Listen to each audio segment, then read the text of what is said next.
You are listening to episode 225 of the Peaceful Mind Podcast.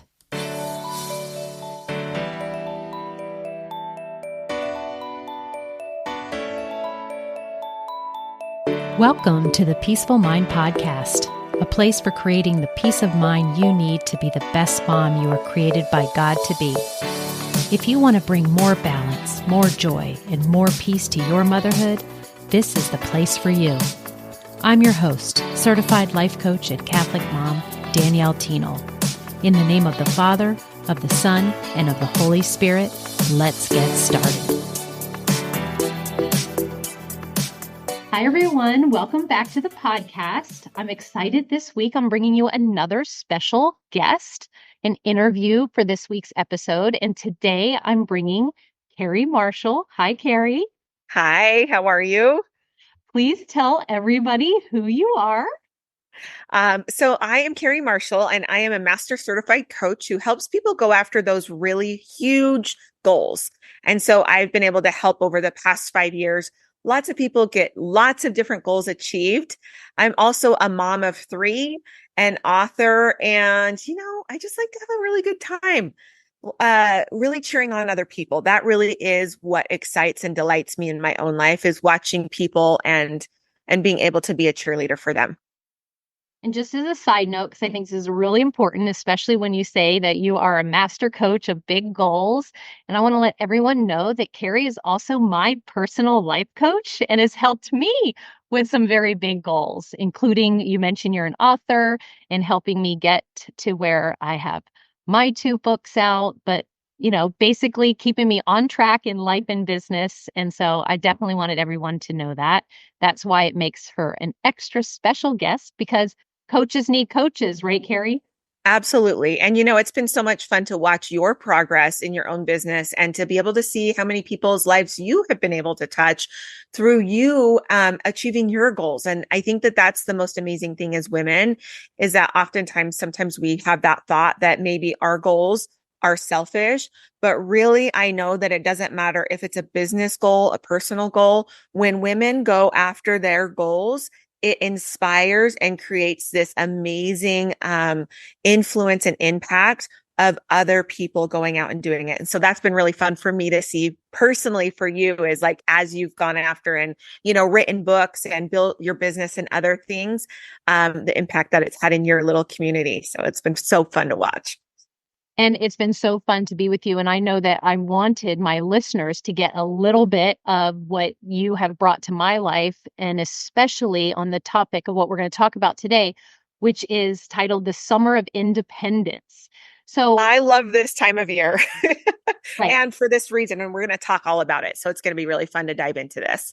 Because what we both know is, as busy moms, and I have my clients starting to bring it up now as we're in the spring season, but everyone is kind of has their mind a little bit ahead to that summer.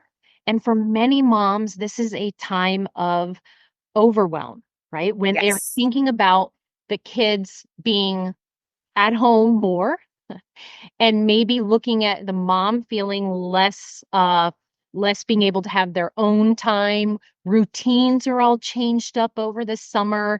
And it feels like there's this, this like kind of fight in our brain that we're looking forward to. This is supposed to be fun. This is when, more relaxed, I guess. But then with that comes this like, oh no, there's a lot more responsibilities on my end, or what are we going to do for all that time? And 100%. And, our kids are going to summer camps. And, I know even for our own schedule, we have our kids, it's like a revolving door. But the one thing that I always think of is, I'm like, okay, now we're eating 3 meals here. right. we're having my kids wear uniforms to school. So I'm like, we're going through a ton more clothes. Like, like you said, as a parent and as a mom, especially if we're in the home and kind of in charge of our home, there's so many different things that come up that now are on our plate, but might not be on our family's plate. And so it is a really interesting dynamic for moms during the summer, which is why the Summer of Independence kind of came up for me when I first created it. Right. And so I also want to add into, because I literally just did a speaking engagement to a company on the subject of work-life balance. And I know I just did a podcast about it as well, but it was those that were working from home or working outside of the home. They wanted that subject because that anticipation of their schedule needing to stay the same and their focus on work, yet how do I keep maintain my focus on work when now I have all the kids at home. So I also want to acknowledge there's you know, the working outside of the home moms. I mean, basically just all of us parents, right? So Yes. Yes. And I've been a work from home mom. And my sister is a work out of the home mom. She has three little kids. And, the Summer of Independence is something that I created with both my children who are a little bit older and her children in mind.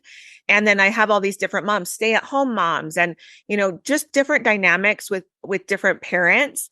And it works for everyone. And I think that that's the main thing, is that, like you mentioned, when we have that adjustment of the summer schedule, it impacts all of us differently, but it does impact all of us.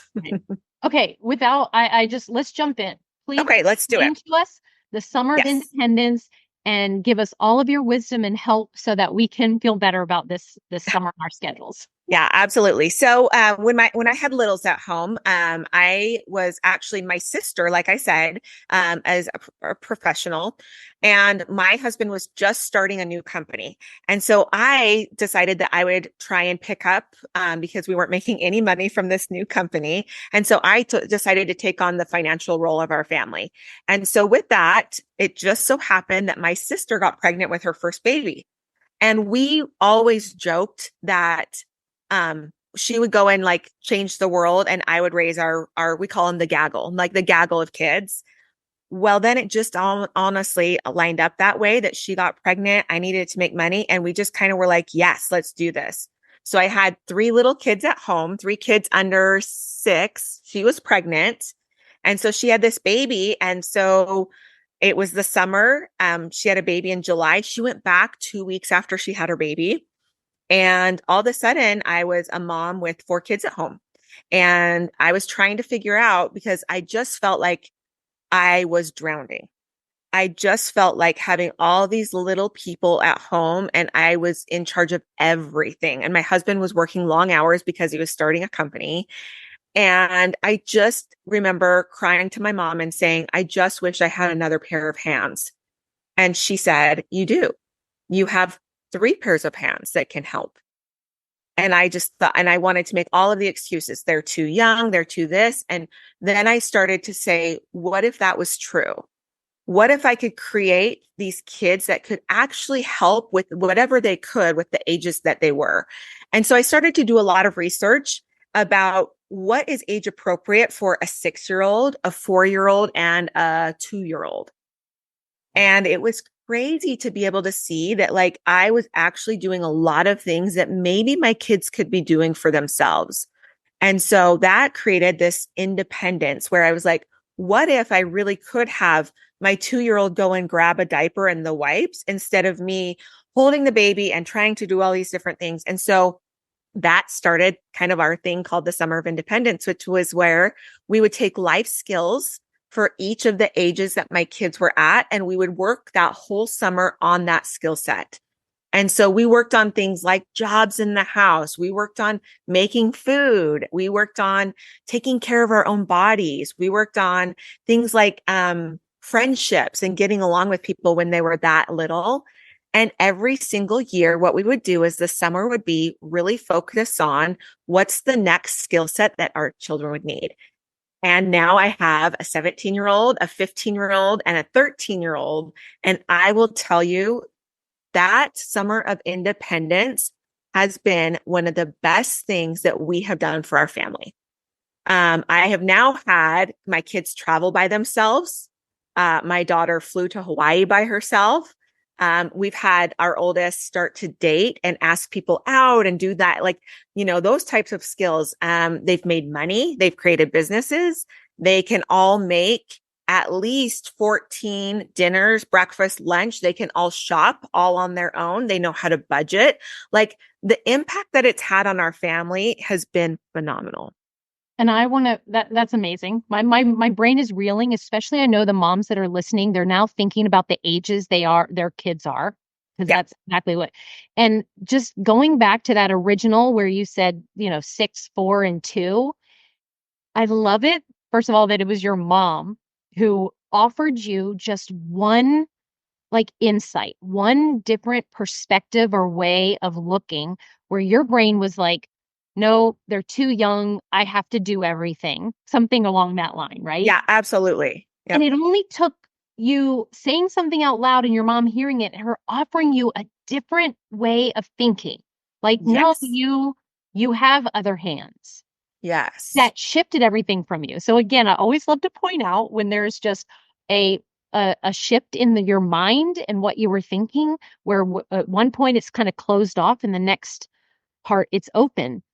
Um, I love that. I think it's beautiful, and so I hope that's what's happening with moms listening to it. Whatever age you're saying, whatever age. I mean, the fact that you had a 2-year old and focused in with that question of what is something independent I can teach my 2-year the 2-year old uh, It again. was pretty phenomenal. And like I've taught this for, like I said, a decade now. And a lot of times I hear people say like, "Oh, my kids are too old now." And I'm like, "No. You start where you are." In our church, I was in charge of helping out a group of teenagers, the girls that were 16 to 18. And I remember we were doing an activity all together and somebody was like, "Oh, I have no idea how to do laundry." And once again, I was like, I had already started the summer of independence with my kids. And I was like, we start where we're at. It doesn't matter if you're teaching a 17-year-old or a 7-year-old. You just start where you're at and you say, okay, my kid doesn't know how to sort laundry into lights and darks and colors. Not a problem. And so we really did an activity where we taught girls how to sort laundry and then how to read laundry labels on their clothes and then like how to like then know what a washer and a dryer did and where to put things. And it was so funny because I got messages back from them when they were in college. And I had one girl and she was like, my roommate just ruined like a whole thing of clothes. But guess what, Carrie? Like, I didn't because I did this. And she was like, thanks for teaching me how to do laundry. And I was like, how cool, like what a great life skill that she didn't have at 18, but then she learned really quickly and then was able to implement it really fast because she was going to college in like a couple months. I'm going to totally admit that when you were talking about your kids, my brain did say that. It was like, but mine are older. But Yeah. ironically, I'm also remembering the conversation I just had with my husband this weekend when my daughters are coming home for college soon. And we were talking about, like, oh, well, here we go back to having to like have the meals for them and things like that. So even as you're talking, I'm like, wait a minute. It still could be, what independently, I mean, they've been off at school, one having their own apartment and doing their own meals. There's no reason why we can't continue that in the summer, right? But Well, and that's kind of what I always think of is like, you know, we love to be contributing members of whatever type of group that we're part of. It doesn't matter if you're part of like a soccer team or a family. People love to be a contributing member. Like, think about your family and thinking about having members always sitting on the bench. Could you imagine? Like, but if you really decide to put our entire family in the game, it means so much more to them. And they might gripe and whining, but really, like the fact that my kids know how to make so many meals has been so beneficial for them. And they'll like go out and like help out at a friend's house and help their mom like cut all the vegetables and stuff. And the mom's like, oh my gosh. And it just makes them feel like such a better contributing member to society where they're like, I'm so glad my mom put me in the game. okay, so what's come up for me is and I love that analogy of the game. I can totally relate as I even think about my son, whether he's starting in the game or whether he's start the soccer game starts and he's on the bench, right? Your Yep. thoughts behind that. But I want to there's two things that came up for me. One, I want to get a little bit more curious about this different independent things and throughout the not just the later, teenage if we're starting now, but still more of that younger age. What are some of those activities for independent? And then secondly, just because I don't want to forget this question, answer is that I know that one of the obstacles that comes up. At least it would for me, the recovering perfectionist who thinks it's just much easier if I do it myself A and good quicker. one. I'm really glad we're going to talk about that Okay. one. So it's saying like, oh, this sounds so nice, but what sounds nice is when the kids already have learned it and are already independent. But my brain will say like, I don't have the time or energy to teach them on the front end. Okay, those are the two things that Okay. change the activity. Perfect. Okay. Let's start with the first one, which is those younger ages. So as a mom, we're all going to want different things and we're going to want, you're going to see places where maybe you are frustrated or you feel like it's very mundane, the task that you have to do. And so, for instance, you're going to want to look at those areas and just start to track, like, what do I do every day that maybe my kids could start to do? So, for instance, I was just over helping out my sister-in-law. She has a new baby, and then she has two other kids that are both like, I think 3 and 2 or something. And so I was talking to her about this, and I was like, "Can't your 3-year-old like make his bed?" And she's like, "I've never thought about teaching him." And so I was like, "It's pretty easy, right? Like, do you care if it's a little messy?" And she's like, "No, really. You have to pull up a blanket, tuck it in, and then put the pillow on." And so we kind of walked through those steps. And so that was one thing. The other thing was having her 2-year-old start to just pick between this and that. And that's a really, really powerful one for young kids, 2.5, is you want to maybe lay out like two shirts and say, do you want this one or that one? And what we're doing is we're starting to show kids that they really do have a say. And so then you're going to say, so today you picked out the blue shirt and the red shorts. And then you're like, good job, you did it, right? We want to just start where our kids are at. But then by the time they're 3, you're going to go and tell them, go pick out a short and a pair of pants, right? Like, or a pair of a shirt and a pair of shorts. Then we can kind of start to tell them those types of things. And so that's where we really want to kind of, when we're really young, just think about those types of things that we're doing. Maybe your kids can't get their shoes on, but they could get their socks on. And what that's doing is that's just creating a space where we can, number one, encourage. And number two, we can really do some corrections if we need to, right? When they put the sock on and the heels on the top, we can kind of say, good job, buddy. Next time you see this little bump, that goes right here on your foot. And so really kind of thinking about those things, even something as easy as like taking your dishes and putting them in either the dishwasher or the sink, doing things like not just maybe not pouring the drink, but taking the cup and taking it to the table. These are all small little things that we can do to really help create the independent. And like I said, start where they're at. You're not going to teach a 10-year-old maybe how to do that, but you could teach a 10-year-old how to like, do something else that maybe they're needing. And that brings me to the next thing, which is the perfectionism. This system is messy. It is full of slowness. It is full of frustration as a parent. And like I said, it gets messy because like, let's even go back to like making the bed. Well, they might make the bed and it might be shifted and you as a mom might walk by and be like, that's not right. But we have to realize that we can do two things. We either fix it for them, which then doesn't create that space where they understand what went wrong or how to fix it, or we can let it go and just be like, that was okay for today. And maybe tomorrow I'm going to tell them about it. Or we can like do a correction at the exact moment that we're like, oh, that wasn't right. But as a parent, we really need to watch our thoughts about what we think is important in our life right now versus where we want our kids to be.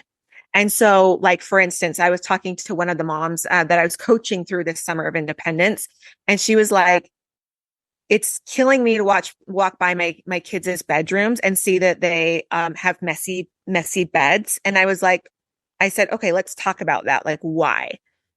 And I'm like, do people walk by your bedrooms a lot? And she's like, no, my kids' bedrooms are literally like, it is our family's space. And I was like, right now, right? Yes. And I could see you like kind of squirming a little bit about it, but we have to be able to say like, well, why is that a problem for you? And is it a problem for your kid? And then, like I said, what are the 3 things you want to do about it? Fix it yourself. Let it go until tomorrow, or you can have a conversation about it the next time they do it. or correct it in the exact moment and then have that conversation with them.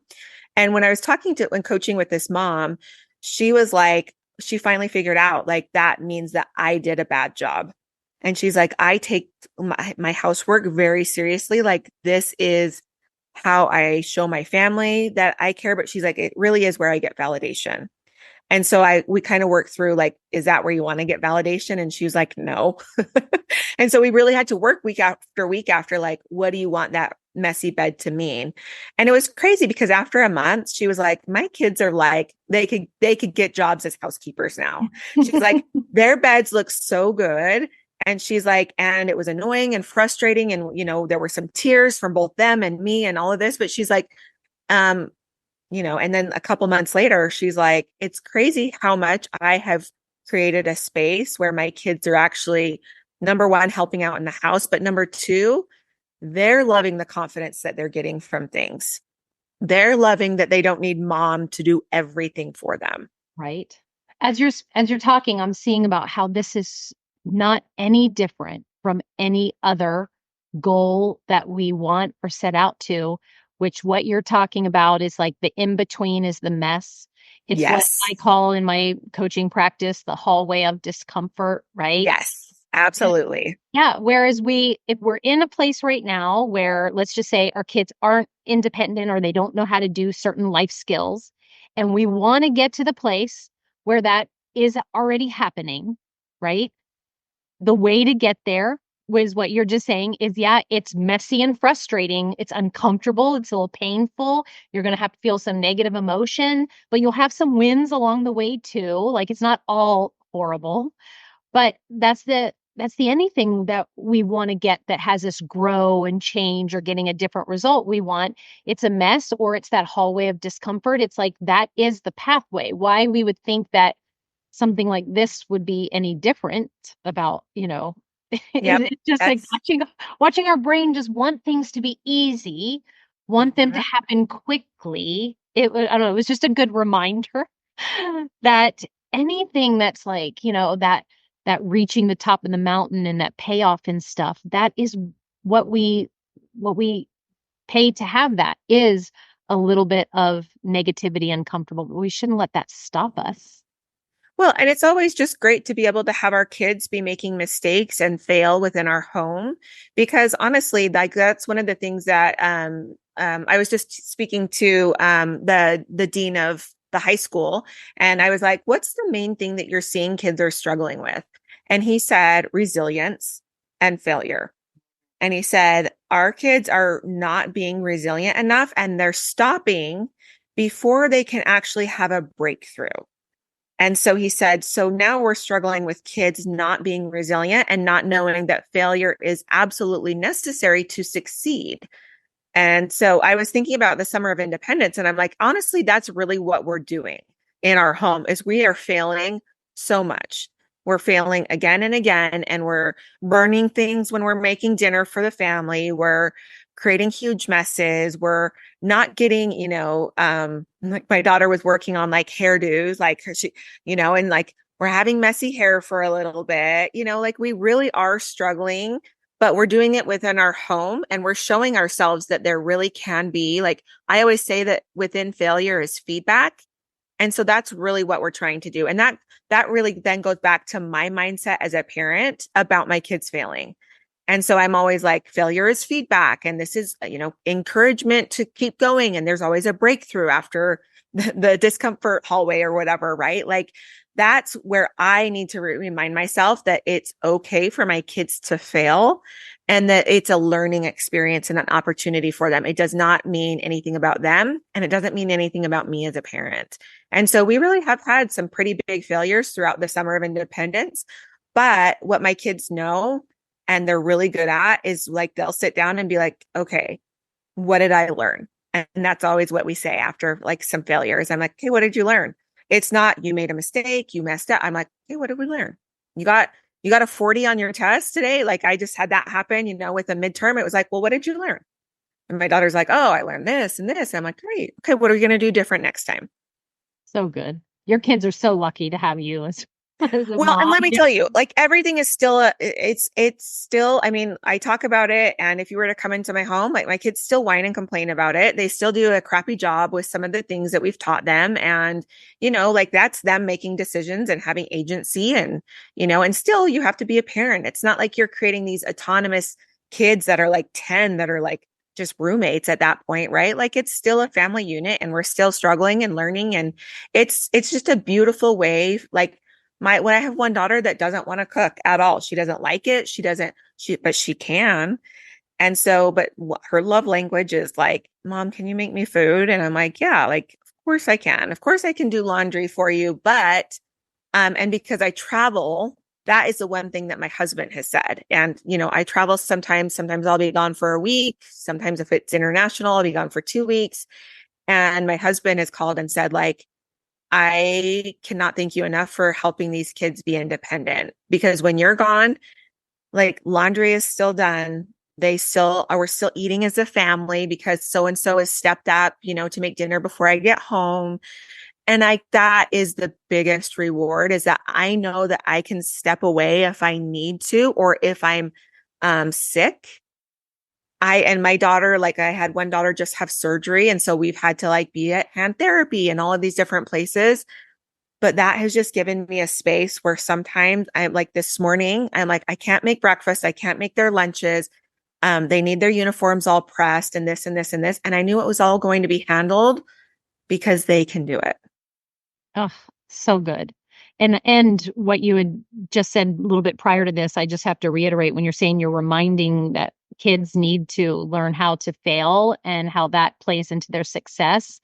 Um, Not stopping them like before you've had your breakthrough. That is such, and it's not just we're focusing on the kids right now, but I also wanted, that was a good reminder for us moms too, about what are we labeling as a failure, right? And are we giving Yes. up or stopping on working through all of that mess and discomfort right before we're having a breakthrough? It's so good for you to help us remind ourselves about that.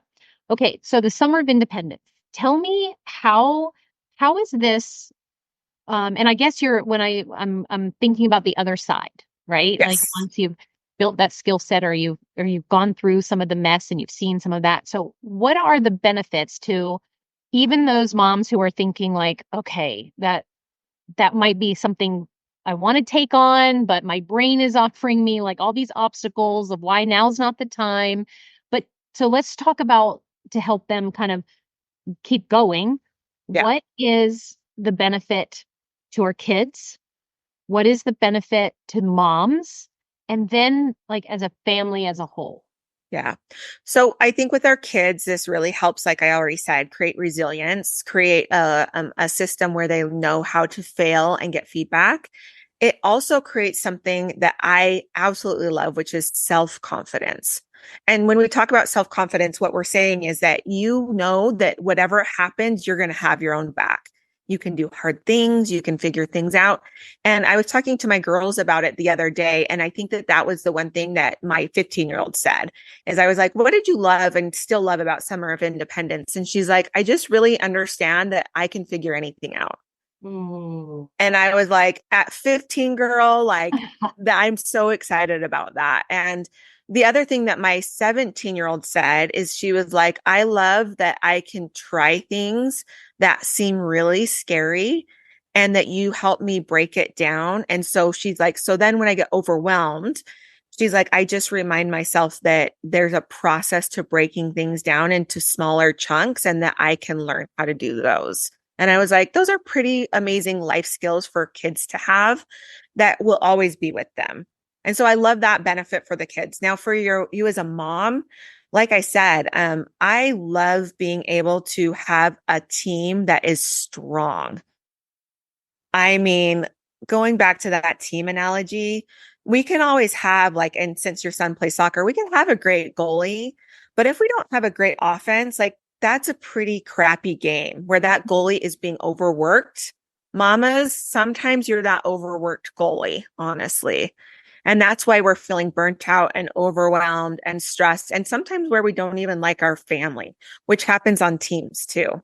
Sometimes Take we get on a that. team and we're like, I don't like my team, like they're not pushing, they're not trying. And so Or we blame that's, them that it's their yes, fault. or blame them. And so that's really what I love about this as a mom is that I love having the confidence in my team. I'm like, I always tell my kids, I'm like, our family is stacked, meaning that we're a sports family. So meaning that we have every single position I feel like is really being filled by people that I love and I can trust. And that, like I said, even when we're not always doing the things that we know we can, I know that they can step up and do it. And so that's really cool as a mom to be like, my family's stacked. Like we got these amazing players here.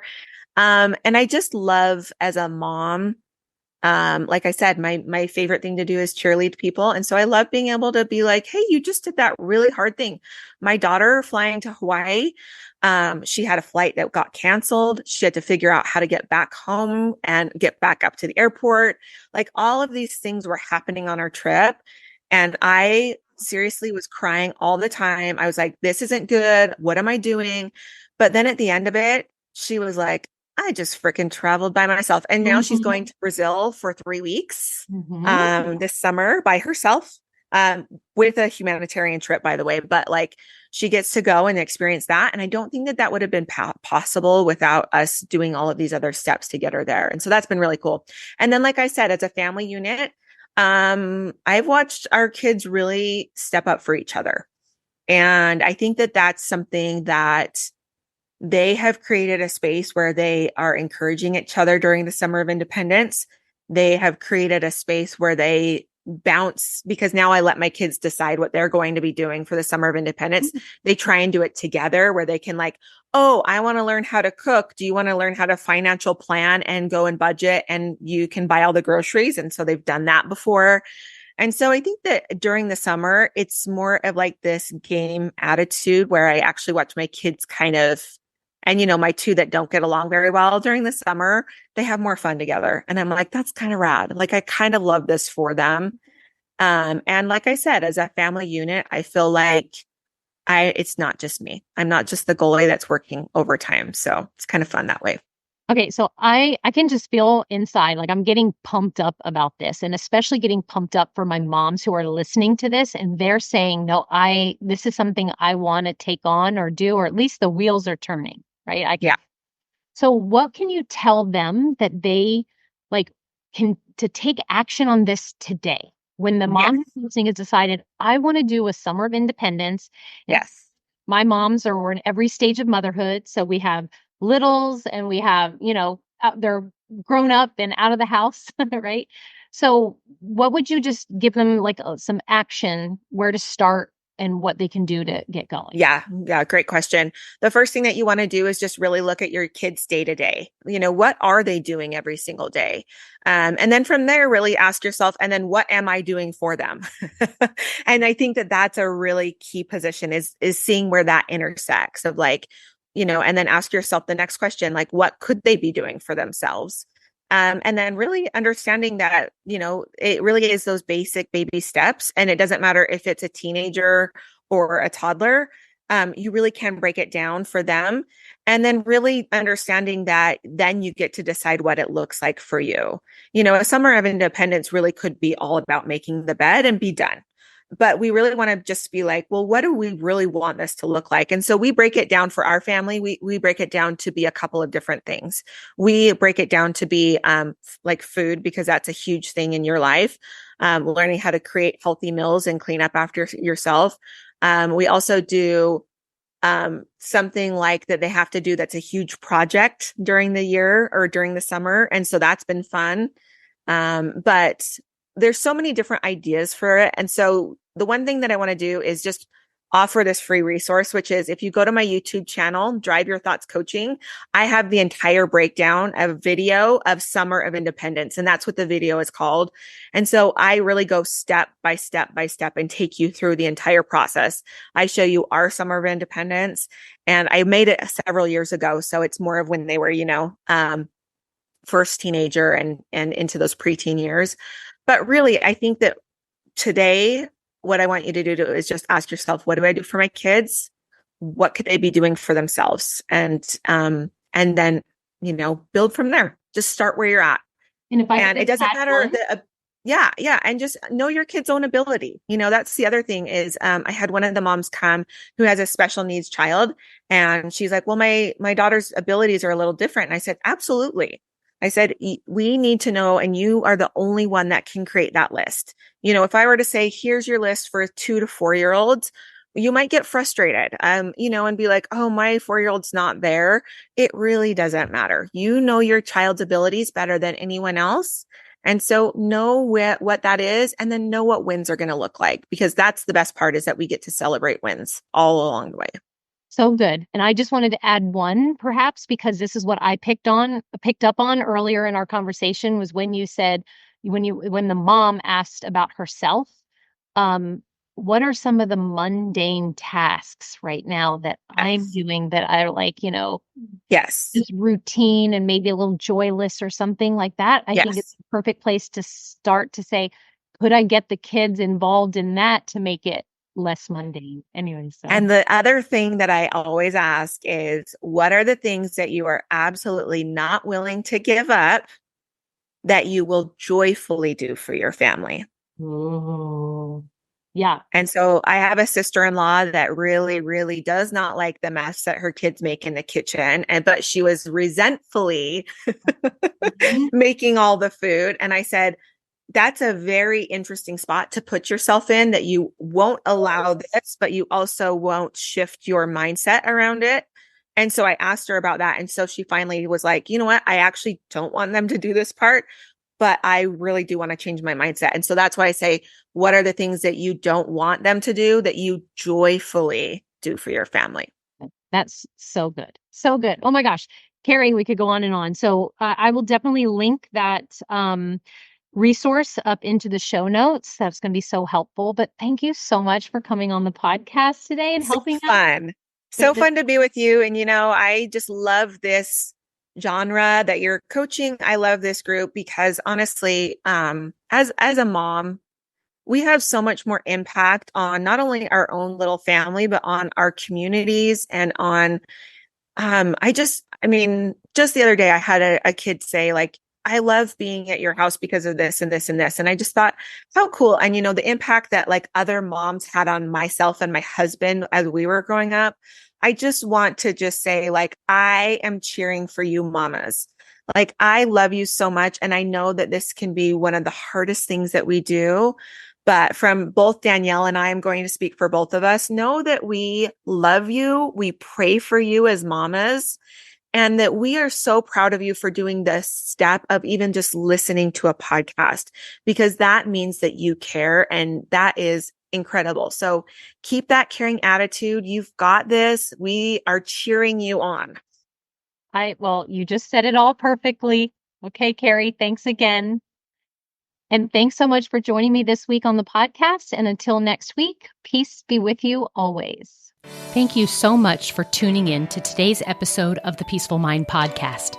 If you found value in today's episode, I'd be so grateful if you could subscribe and leave a review. It not only supports the podcast, but ensures you don't miss out on future episodes packed with insights and tools to create peace of mind in your busy mom life. And if you're of the Catholic faith like me, or any Christian mom seeking to feel better in any area of your life and to show up more calm, connected, and confident, I can help.